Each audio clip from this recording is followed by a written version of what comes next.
Hey friend, most people spend their lives trying to look rich. But over the last decade, I've worked with hundreds of people worth millions of dollars, and there is one thing most of them have in common. They stay quiet.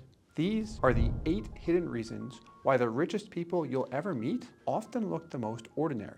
Reason number 1, the faster you try to look rich, the slower you become rich. I'm always in a suit and tie. For one, I think it's appropriate in the industry that I'm in, but I also have fun dressing up like those lawyers that I see on TV. But at one point, I had a Jaguar and a Range Rover too. And people would see that, and what I noticed is that often they'd want to start conversations, they would treat me nice, and ask for advice. But then one day, my wife and I went to the grocery store and we drove an old, rusty Toyota Corolla, which kind of like that car. I thought it was cool. But we also just came from the gym, and I was in some old, raggedy gym clothes that definitely saw some better days. What was interesting is that people didn't treat me the same as they did when I would pull up to the store in my Range Rover or Jaguar. It was interesting. Some didn't even look at me. People ignored me, and I noticed a difference, which I did think was interesting. The only thing that changed, though, was what? My appearance. I think most people will chase that reaction. If they drive the fancy car, if they look successful, they think people are going to treat me different. So they try to look rich. Personally, I'm not a big fan of this, mainly because I think everyone should be treated the same, period. But the thing is, though, people will often spend so much time, effort, and money trying to look rich, and that's money that they're not putting to work. Would you rather put money into a compound interest account or spend it on a car? We know the answer. Here's what I would do. I would stop spending money on clothes, cars,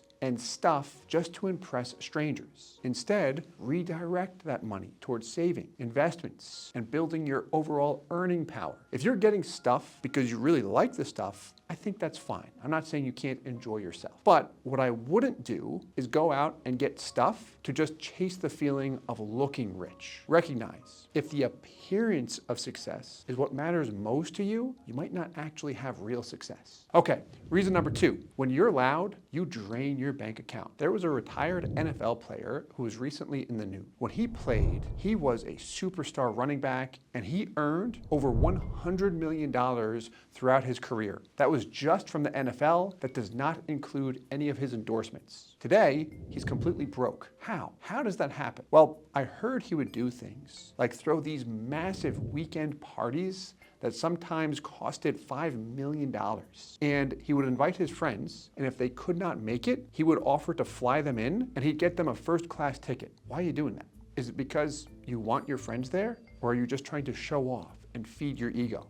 Having an ego and feeling the need to show off can drain money so quickly. I see people who often start to make some money and then immediately go out and spend it on things like shoes that cost thousands of dollars, multiple Rolexes, or extremely high-end cars. And when I look at that, my thought is, okay, if it's because you like that stuff, that's perfectly fine. But if it's just so you can go out and show off to everyone else, that's probably a sign that your ego is driving your decisions. Now, I used to struggle with this at one point as I reflect on what I'm saying right now. I remember there was a time I was struggling in this industry, and my dad let a friend of mine know that Steve just needs to quit and get a different job. This sales thing is not for him. Look at his car. He can't even afford tires for it. I remember when I heard that, it really got under my skin. So when things finally started to pick up, I went out and got a supercharged Jaguar F-Type. It was silver, really cool car. It had red interior. And a day or two after I got it, I went to the car wash. And as I'm leaving the car wash, my dad's pulling in. I'm like, oh yeah, this is perfect timing. So he's rolling down his window, checking out the car. I open the window, smile at him, and just peel off. Now, to be completely clear about this, I think that was one of the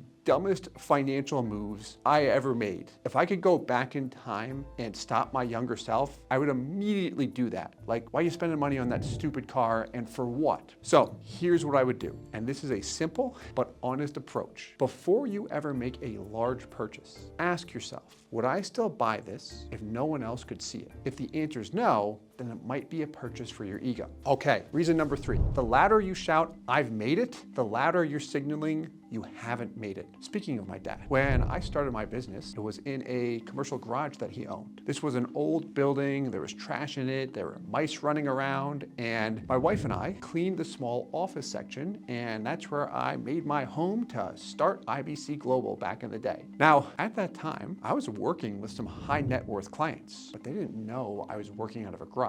And they didn't know because I was talking to them over the phone or meeting them over a video call, and they just saw what was behind me, a window, and it looked like a nice office. Also, during those early years, whenever Tara and I would go out on a weekend, if she wanted to shop for a while, she would do that. I'd bring my laptop, I'd stay in the car, I'd work on emails and try to catch up on things. I still do that today sometimes, and she's always really nice and doesn't give me a hard time when I do that. The thing is, I focused on helping clients and also working on my skills. I knew that if I was just good at what I did and I could communicate things clearly to the people I was working with, then they would work with me. You see, people aren't going to work with you just because you can take them out to a nice dinner or you have a nice suit. Like, no, they want to work with someone that knows what they're doing and can truly help them. So I would stop worrying about your image and instead focus on your communication, on being reliable, and the results that you produce for your clients. Okay, reason number 4. The moment you start comparing your life to someone else's, you've stopped living your own. I see people often compete with each other, and sometimes it is childish. I remember these 2 guys who were top real estate agents, and they would always talk about who's the best and who sold more. They'd compete with each other. They bought very nice cars, had very nice houses, and they both had multiple offices. And the thing is, they were doing a lot of this to try to one-up each other.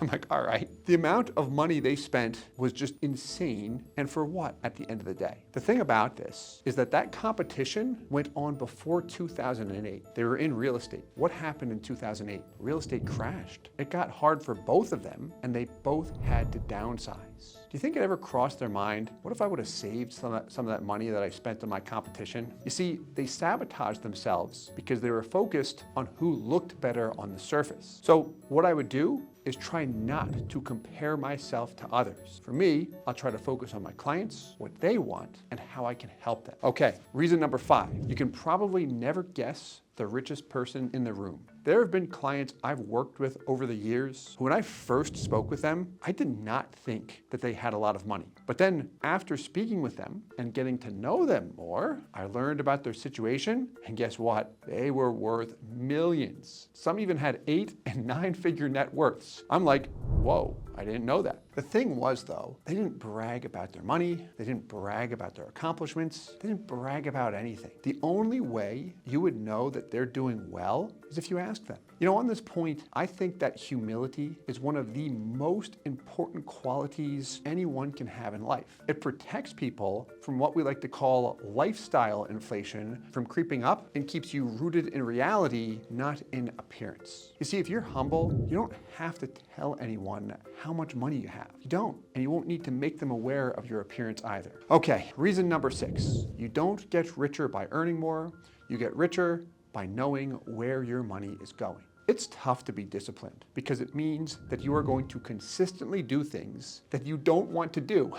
An example is preparing for these videos. It takes a ton of discipline for me to sit down, research the topics, write the scripts, practice them aloud, rewrite them, and then shoot the final video, sometimes more than once. I don't like doing it because it takes so much time. So when I see people who are disciplined about their money, they know where their money is going. They know their income. They know how much they're spending. They know what they're paying in taxes. They know how much they're saving and where they're saving it, and everything is accounted for. In fact, one of the most disciplined clients I know has a liquid net worth of about $8 million.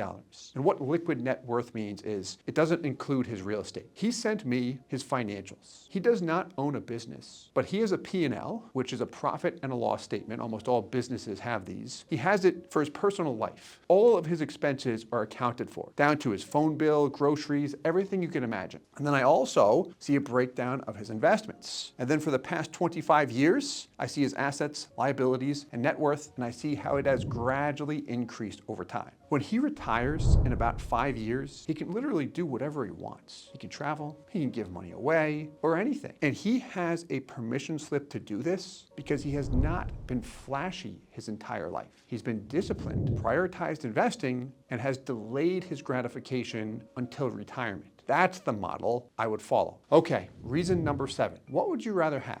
$50,000 per year of income with no debt, or $300,000 per year of income with a lot of debt? I remember seeing a study about 2 individuals. We'll call them Rick and Bob. So let's start with our friend Rick here. Rick. So Rick makes $300,000 per year. Has a high-paying job. He buys a big house, has a fancy car, zoom, zoom. You can tell I wasn't an art major, right? And he also has some very large payments with those. Okay. When we look at his bank balance, it's close to zero there. He lives almost paycheck to paycheck. So he's earning a lot of money, but he's also spending a lot of money. Then we've got Bob. So Bob does not make as much money as Rick. Bob makes about $50,000 per year. Makes a lot less. But he lives in a small, modest home that's also paid for. Over the years, he's focused on paying it off. So, paid. He also has a car that's 20 years old, but he maintains it, and it's also paid. When we look at his bank balance, he's got $30,000. Who's in a better position? The guy who makes 300 grand per year, or the guy who makes $50,000 per year? Bob.